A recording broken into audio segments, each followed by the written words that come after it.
Hi and welcome to Ottawa English. I'm Angela, and in this video we're going to talk about CELPIP Speaking Task 4. So at this point in the CELPIP Speaking test, you've already described this picture.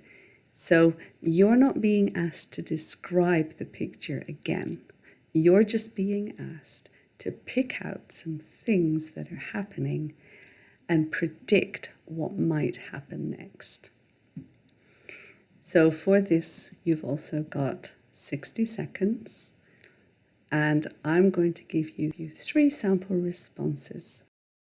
The little girl who is skipping may finish her turn and hold the rope so that one of the other children can skip.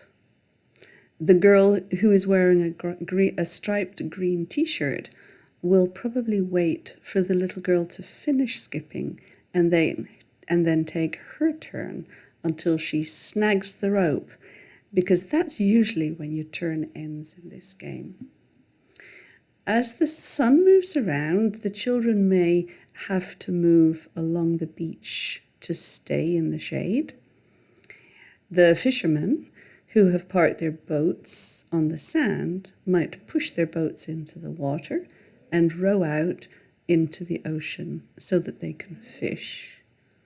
By the end of the day, other fishermen will probably have boarded their brightly coloured boats that are anchored off the shore and gone fishing. So if we look at a transcript of my response, you can see that I've used complex sentences in several places. Some of them are built on subordinating conjunctions, and some of them are built on relative clauses. In terms of my tenses, I've used the simple present to show that that's the normal thing that happens.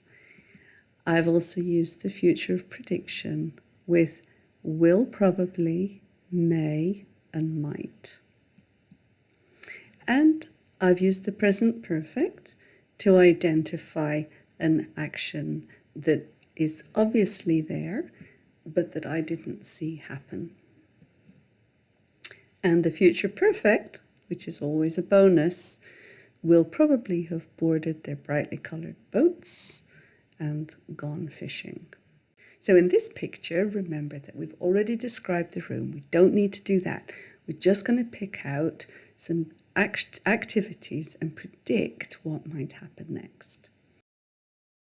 The elderly couple that is dancing will probably get tired and find a comfortable place to sit and relax until they're revived and able to dance again. The seniors who are sitting in the armchairs may get to the end of their conversation, finish their hot drinks, and decide to dance. Alternatively, they may turn in for the night after their exhausting day and just watch television in their rooms. The older gentleman, who is supporting himself with a walking stick, will probably find a place to sit down. He may invite his conversation partner to join him, and maybe they'll have a hot drink like the people in the armchairs. By the end of the evening, these seniors will all have had a nice bit of socializing and be ready for bed. So if we take a look at a transcript of my response, you can see that I've got my complex sentences built on subordinating conjunctions. I've also got my relative clauses, and I've got my parallel.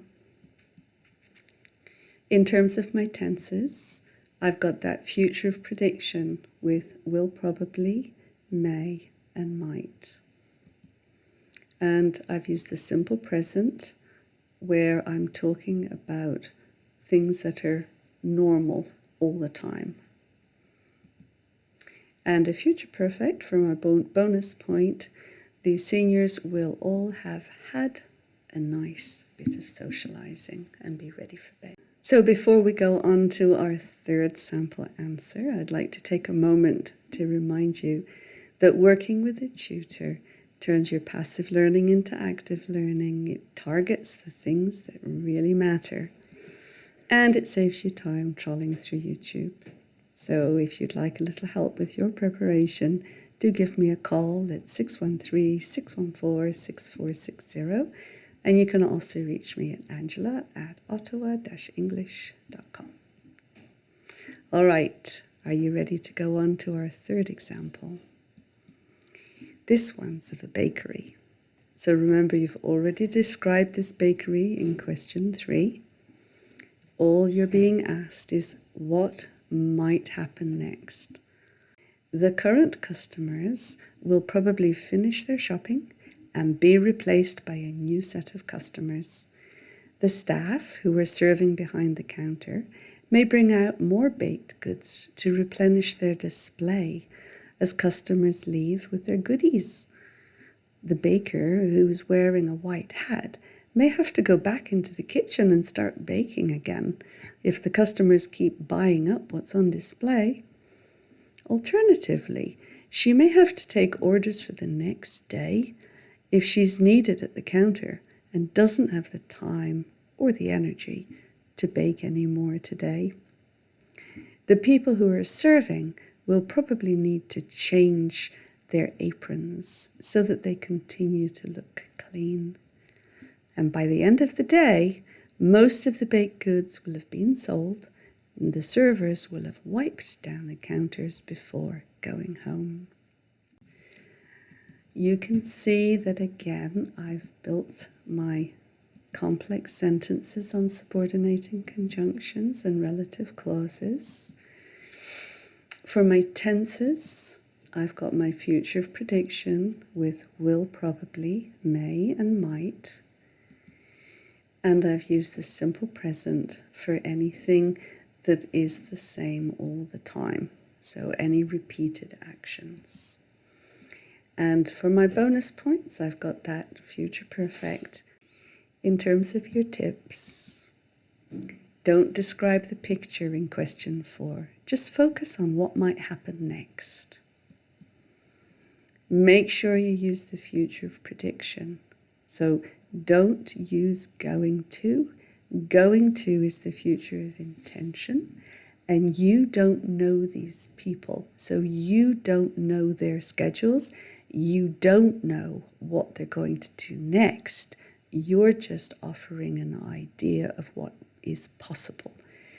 So we've got will probably, may, or might. Use a range of complex sentences, and if you're comfortable with the future perfect, squeeze it in. And finish before the time runs out so that you don't lose any points for completeness. You don't have to say everything. Just drop your voice at the end of your sentence if you can see that that line is almost finished moving across your screen. Thank you for watching.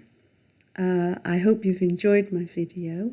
It really helps me a lot if you click on the like button to let me know that this is the type of video that you find helpful. And I will see you next time.